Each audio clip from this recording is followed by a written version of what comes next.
Kaseng Meghalaya Powerlifting and Fitness Association haka arpanyotrik risau arja arpoi kalapintip bashipongor kinongile akai kinleit Iashim Bynta haka Powerlifting National Competition kabanlong ha Goa na duka arpusantrik unai wing arja arpoi.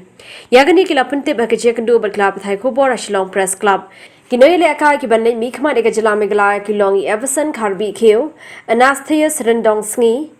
Tingshan Kupar Maulong, Jonathan Nyota, D. Frankie H. Nongrom, Jordan J. Nyota, Donald Rimbai, Angel Mary Milim Umlong, the Pisa Nongsid, but hilarious Kharbi Kheo. Yakni ko Goa, ru gajisha ngila du jengkermen. Dia ngila pelong ke selection haka artinyo tarik umat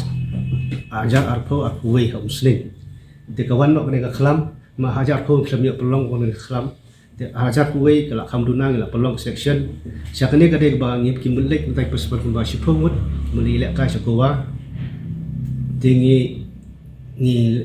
nang ngila ni nama kade pelong September ka jisya ti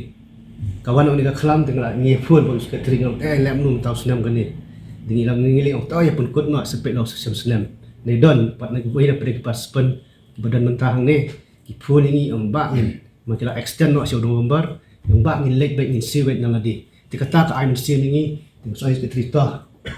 wat player tebun kisaiwan kini ru bat ki kloy ban sil nang adi ka bailot by step bat nak kat kunci so jangan kin late ka flight ru adu kata ka ban sil ki don ti ban pendu ban sil ngim kwa ni kwa ban I'm sil kini para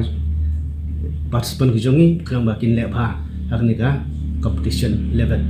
but ngan situ ipi bakani ka powerlifting India kalong ka bang yeso kalong ka batrekam ha sisin sistem kadang bet license ki competition tinggi bun kam ha te bat ha December kan sadan sebagai junior mo bat ngidang persiang dang yo kena ngin phak bet kalong po Rajasthan